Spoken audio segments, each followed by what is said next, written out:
Herkese merhaba. Bugün bildiğiniz koyun hikayelerinden çok daha fazlasını konuşacağız. Bu adeta bir mühendislik harikası. Bir tarım projesinin kusursuz bir tasarımı nasıl hayata geçirdiğinin hikayesi. Evet, konumuz Orta Anadolu merinosu. Şimdi size bir soru. Mükemmel bir koyun nasıl yaratılır? Kulağa ilginç geliyor değil mi? Peki ya size bu sorunun cevabının tam 70 yıl önce Türkiye'de başlatılan gerçek bir projede saklı olduğunu söylesem? Her şey aslında çok net bir hedef ve evet, adeta bir genetik tarifle başlıyor. O zaman gelin bu özel tarifin sırlarını hep birlikte çözelim. Bu iddialı tarım deneyinin sonuçları bizi nereye götürecek? Bir bakalım. Evet, hikayemizin başlangıcına gidelim şimdi. İki farklı ırktan tek bir şampiyon yaratma fikri. Amaç neydi peki? Amaç, Orta Anadolu'nun o zorlu koşullarına tam uyum sağlayacak ama aynı zamanda hem etinden hem de yününden bolca verim alınabilecek bir koyun ırkı yaratmaktı. Yani ikisi bir arada. Takvimler 1952'yi gösteriyor, yerimiz Konya. İşte her şey burada başlıyor. Hedef en başından beri çok netti. Et ve yünü bir arada sunan, yani kombine bir ırk geliştirmek. Peki yöntem? O da belliydi. İki tamamen farklı koyun ırkını alıp stratejik bir şekilde melezlemek. Peki, bu genetik tarifin malzemeleri neydi? Bir düşünelim. Bir yanda Anadolu'nun o çetin coğrafyasına adeta meydan okuyan, dayanıklılığıyla meşhur yerli akkaramanımız var. Diğer yandaysa Almanya'dan özel olarak getirilmiş hem et kalitesiyle hem de o meşhur ince ve bol yünüyle göz dolduran Alman et merinosu. Fikir harikaydı değil mi? Yani yerel gücü alıp elit verimle birleştirmek. Ve işte o sihirli oran karşımızda, o mükemmel denge. Orta Anadolu merinosunun genetik yapısına baktığımızda kabaca %80 Alman et merinosu ve %20 akkaraman görüyoruz.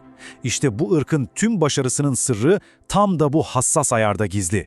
Peki bu genetik tarif kağıt üzerinde harika duruyor da ortaya nasıl bir hayvan çıktı? Gelin şimdi bu özel tasarımın yani merinosun kimlik kartına bir göz atalım. Vücudu, yapısı, özellikleri, her detayın bir anlamı var. Bu hayvanın vücuduna baktığınızda resmen performans için yaratıldığını görüyorsunuz.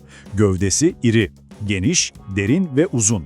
Özellikle o dolgun ve etli butlar et veriminin ne kadar yüksek olacağının en büyük işareti. Kısa ama kalın boynu, uzun ve kuvvetli bacakları hepsi bu sağlam yapının birer parçası. Peki başka ne gibi ayırt edici özellikleri var? Mesela hem erkekleri hem de dişileri çoğunlukla boynuzsuz. Ve tabii ki o meşhur yünü. Parlak beyaz, incecik ve tek tip. İşte bu yün onu hem et hem de yün verimi yüksek, yani gerçek bir kombine ırk yapıyor. Bir de dikkat çeken bir şey daha var. Akkaramanın o yağlı kuyruğunun aksine merinos'un kuyruğu ince, uzun ve tamamen yağsız. İyi güzel her şeyi anlattık ama lafla peynir gemisi yürümez değil mi? Asıl kanıt rakamlardadır. Şimdi gelelim işin en heyecanlı kısmına. Bu mühendislik projesi gerçekten hedefine ulaştı mı? Bakalım veriler ne diyor? İlk olarak canlı ağırlıklara bakalım. Koçlar 85-90 kilogram, koyunlar ise 55-60 kilograma kadar çıkabiliyor. Bu rakamlar bu ırkın et üretimi potansiyelinin ne kadar muazzam olduğunu daha ilk bakışta ortaya koyuyor. Gerçekten de çok etkileyici. Ama olay sadece son ağırlık değil, o ağırlığa ne kadar hızlı ulaştı. Ve bu konuda da Merinos tam bir şampiyon. Erkek kuzular günde ortalama 290 gram alıyor. Düşünsenize, bu ne demek? Yetiştirici için bu müthiş bir ekonomik avantaj demek. İşte verimlilik budur. Peki ya hikayenin yün tarafı? Onu da unutmayalım. Hayvan başına ortalama 3,7 kilogram yapağı verimi. İşte bu kombine ırk olma hedefine tam 12'den vurduklarının kanıtı. Yani hem ette hem de yünde birinci sınıf bir performans sergiliyor. Şu tabloya hızlıca bir göz atalım. Karşımızda sağlam, üretken ve doğurgan bir hayvanın bütün resmi var. Yükseklik, vücut uzunluğu, kuzuların doğum ağırlığı bile yüksek. Ve tabii 1,4'lük kuzu verimi oranı. Bütün bunlar genetik olarak ne kadar güçlü bir yapıya sahip olduğunun altını çiziyor. Yani toparlayacak olursak, bu ırk basit bir hayvandan çok daha fazlası aslında. Ortada yarım asrı devirmiş ve hala devam eden bir başarı öyküsü var. Anadolu için de çok ama çok önemli bir ekonomik değerden bahsediyoruz. Aslında bütün bu anlattıklarımızın özünde yatan kilit kavram şu: kombine verimli ırk.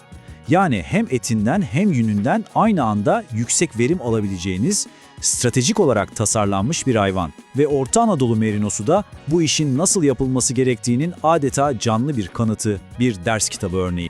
Özetle ne öğrendik? Başarının tarifi neymiş? Yerli Akkaraman'ın o sarsılmaz dayanıklılığını alıyorsunuz, Alman merinosunun elit verim özellikleriyle birleştiriyorsunuz. Sonuç hem et hem de yünde adeta bir şampiyon. Bu hikaye bize sabırlı ve uzun vadeli bilimsel çalışmaların ne kadar inanılmaz sonuçlar verebileceğini gösteriyor. Peki tüm bunlar aklımıza şu büyük soruyu getiriyor. Acaba tarımın geleceği tam da bunun gibi daha hassas tasarlanmış, adeta mühendislik ürünü ırklarda mı yatıyor? Merinos'un belki de en büyük vaadi bu. Diyor ki, sen acemisin, hata yapacaksın, ben bunu tolere ederim. Ama durun, cümlenin sonunda küçücük ama çok önemli bir şart var. Ve bu şart, inanın bana, bütün hikayeyi değiştirebilecek güçte. İşte geldik en can alıcı rakama. 5-6 ay. Sadece bu kadar. Bu ne demek biliyor musunuz? Yatırdığınız paranın size inanılmaz hızlı bir şekilde geri dönmesi demek. Yeni başlayan bir çiftçi için bundan daha motive edici bir şey olabilir mi? Peki bu 5-6 ayda ne oluyor? Erkek kuzular tıkır tıkır 40-50 kiloyu buluyor. Bu da tam piyasanın istediği, kasabın, tüccarın işte bu dediği ağırlık. Yani kuzunuzun elinizde kalması gibi bir dert neredeyse yok. Pazarı hazır, alıcısı hazır. Bu grafik de aslında başka bir müjde veriyor. Yüksek ikizlik oranı. Yani sürünüz siz göz açıp kapayıncaya kadar büyüyebilir. Bugün 50 başla başlıyorsunuz, doğru bakımla bir bakmışsınız, sürü almış başını gitmiş. Bu insana müthiş bir moral ve devam etme gücü veriyor. Buraya kadar her şey bir rüya gibi geliyor farkındayım. Hızlı para, kolay yönetim, affedici bir hayvan. Daha ne olsun değil mi? Merinos yüksek performanslı bir spor araba gibidir. Ona en iyi yakıtı yani kaliteli yemi vermezseniz o araba size sadece masraf yazar. Bakın bu karşılaştırma her şeyi özetliyor aslında. Sol tarafta ne görüyoruz? Hayvanı sadece kıraç bir meraya salıp kendi başının çaresine baksın demenin hazin sonu. Sonuç hayal kırıklığı ve zarar. Sağ tarafta ise olması gereken var. Arpayla, mısırla, fabrika yemiyle desteklenen bir sürü. Sonuç karlılık ve başarı. Merinos için arada başka bir yol yok. Tamam, sorunu anladık. Mesele yem. Peki bu işi nasıl doğru yapacağız? İşte şimdi size bu işten gerçekten para kazanmanızı sağlayacak, denenmiş ve kanıtlanmış 4 adımlık bir başarı reçetesi vereceğim. İşte hepsi bu kadar. Birincisi ve en önemlisi kuzu beslemesi. O ilk 90 gün var ya, bütün karınız orada saklı. İkincisi, koyunları aşırı yağlandırmaktan kaçının, özellikle gebeliğin sonunda. Bu zor doğumlara davetiye çıkarmak demek. Üçüncüsü, bakım. Hızlı kilo olan hayvanın tırnak bakımı ve aşı takvimi aksamaz. Ve son olarak belki de en temeli işe nereden başladığınız. Ucuza kaçıp ne olduğu belirsiz bir damızlık alırsanız bütün emekleriniz boşa gidebilir. Peki bu kadar konuştuk, anlattık. İyi güzel de bunun rakamsal karşılığı ne dediğinizi duyar gibiyim. Hadi o zaman gelin, şimdi işin biraz da matematiğine. Yani o soğuk ama gerçekçi rakamlara bakalım. Yalnız şunu netleştirelim. Bizim burada konuştuğumuz merinos aslında tam adıyla Orta Anadolu merinosu. Yani bu hayvan bizim yerli Akkaraman'la Alman et merinosunun çok başarılı bir melezi. Bu ne anlama geliyor? Hem Alman ırkının o müthiş et verimini alıyor, hem de Akkaraman'ın bu topraklara olan dayanıklılığını taşıyor. Kısacası tam bize göre bir hayvan. İşte o başarılı melezlemenin sonuçları da bu tabloda. Rakamlara bir bakın. Koçlar 90 kiloyu zorluyor, kuzular günde ortalama 250 gramdan fazla kilo alıyor ve en önemlisi kuzu verimi %140. Yani her 100 koyundan 140 kuzu alıyorsunuz. Bu rakamlar doğru bakımla Merinos'un ne kadar karlı bir yatırım olabileceğinin en net kanıtı. Evet, sanırım resmi büyük ölçüde tamamladık.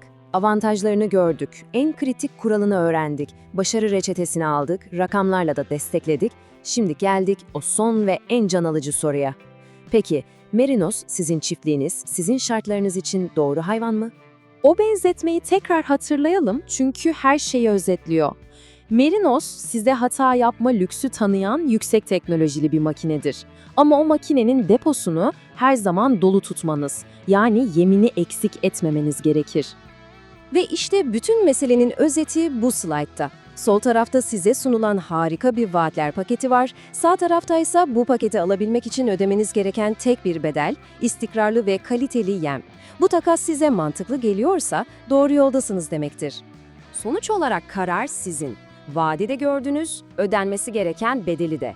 Şimdi kendinize sormanız gereken soru şu: benim çiftliğim, benim imkanlarım bu yüksek performanslı, bu kadar talepkar ama bir o kadar da cömert hayvana hazır mı? Bu sorunun cevabı sadece sizde. Umarım bu anlattıklarım en doğru cevabı bulmanıza yardımcı olmuştur.